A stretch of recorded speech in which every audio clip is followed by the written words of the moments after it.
I think it needs to be really considered what kind of armed force might be in there to reinforce this agreement, because if there's no enforcement, I'm afraid the agreement won't hold.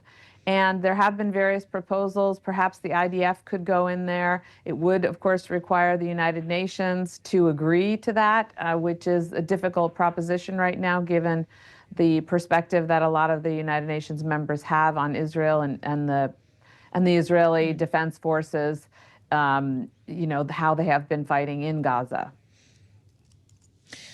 Well, Netanyahu is speaking, as we mentioned, Evelyn, in Hebrew, we understand. But initially, the first read of his comments in part say that he says the war will not end until residents can return to the north and all goals are accomplished, including that safe return. And it does raise the question of the goals Israel had here at the outset, Evelyn, and to what extent they have been largely achieved. And that doesn't just go for in Lebanon, but in Gaza as well. Well, I think, Kelly, clearly the Israeli government has managed to neutralize Hezbollah as a threat. And in doing so, it has significantly weakened Iran, leaving aside, of course, or let's add to it what Israel has done in Gaza and what Israel has done directly in Iran. So Iran is much weakened. So there is an opportunity now to put pressure on Iran to make a bigger deal, meaning to stop the fighting through the power they have over Hamas in Gaza. And there's an opportunity to maybe get Iran's nuclear, program back in the box, if you will. Yeah, and Netanyahu is now saying that he's determined to prevent Iran from having nuclear arms.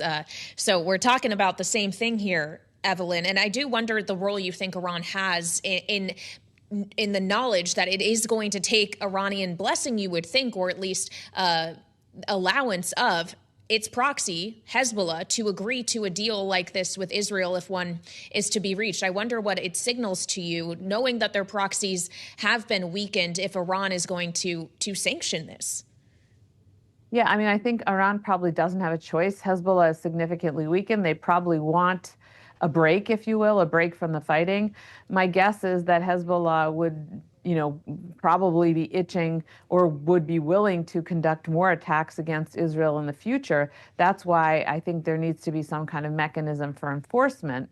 But I don't think Iran has much of a choice. If Hezbollah says we can't hold out, and if Iran wants to take some of the pressure off of itself, again, minimize the likelihood that Israel might do something further to further weaken Iran, whether it's in their nuclear facilities or elsewhere, I think Iran might be feeling like this is a good deal for the moment.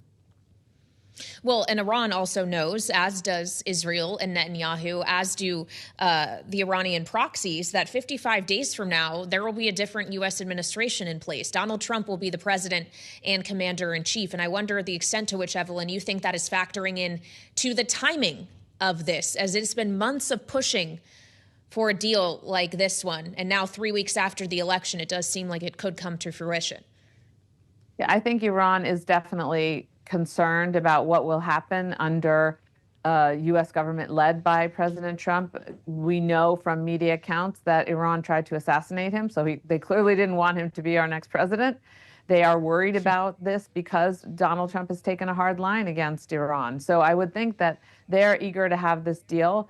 The Israelis, I think, would be more likely to drag this out and offer a peace agreement, even if it's temporary, with Hezbollah as a gift to incoming President Trump. So I'm a little bit skeptical, Kelly, that this is going to get signed before the inauguration on January 20th. Okay, so, and it is worth pointing out, as if you're with us here on Bloomberg TV, you see that Israeli Prime Minister Benjamin Netanyahu is still speaking. We have yet to see him specifically address a ceasefire or to hear from him on that. We're still waiting for that news, Evelyn, but 55 days, I guess, is not that long of a time. And what the question I started with, this notion that it could be a 60-day cessation of hostilities window, that would essentially bring us, 5 days in to a Trump presidency? How could that play in here? They'll say, we'll pause things for now, but when Trump comes back, we're revisiting this. Yeah, I mean, it's possible. And maybe Israel thinks that they'll be in a better position then. I think they will be, frankly, given the relationship between Prime Minister Netanyahu and President Trump. So that is another option. They could sign now, and then, as you point out, I hadn't done the math. Then the gift to President Trump is a chance to revisit and chance to make another deal. Well, we just heard from Netanyahu saying the duration of the truce in Lebanon depends on developments. He says if Hezbollah chooses to rearm, then Israel will attack once again. As we consider here, Evelyn, this notion that things can be temporary or they could be longer in duration depending on the decisions here of the Iranian proxies. You were just speaking about this notion that they have been materially weakened, commanders taken out, infrastructure targeted by Israeli strikes. How long realistically would it take Hezbollah to reconstitute themselves, to be in the position to be as great a threat to Israel as it was beginning on October 8th and through now?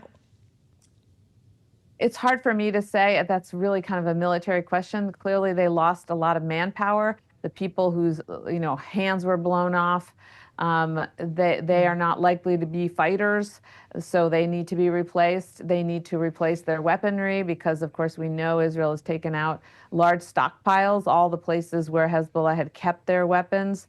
Those have been eliminated. I don't think it takes that long, so probably maybe 6 months to a year. So this is a window of opportunity for Israel, certainly, and I would imagine that the Iranians and Hezbollah would be interested in, quickly going to a ceasefire so that they can take advantage and try to rebuild. And just again, reminding our audience that on Bloomberg TV and radio that Israeli Prime Minister Benjamin Netanyahu is speaking, suggesting now that he will be bringing a truce agreement in Lebanon to the cabinet for cabinet approval, which, of course, we understood that the cabinet was meeting today. So that might suggest this has not been fully agreed to yet. Evelyn, we also thought we might hear from President Biden today. I suppose we still could before he travels to Nantucket for Thanksgiving. And that plays into the fact that it was not just the U.S. at the table here in these negotiations. In part, this agreement was negotiated with the help of France, and French President Emmanuel Macron, we understand, was involved here. What do you make of the role of another ally, another mediating force in this, knowing, of course, that there were many mediators at play in the talks that have yet to come to a fruitful ceasefire deal when it comes to Israel and Hamas? Yeah, it is interesting that the French were involved. Of course, the French have a long history in and with Lebanon, and so they want to maintain their relevance in the Middle East. So I would imagine that was part of what was motivating France. But clearly, they would also like to, tamp down the danger that we're going to have a wider war in the Middle East involving Iran and Israel continuing to target one another directly. That's dangerous for the world, frankly. And so I think France was motivated to try to help us with the diplomacy. The Lebanese government, of course, is also involved because the United States, we don't deal directly with Hezbollah because they're a terrorist organization. So the Lebanese government was essentially doing some of that go-between work.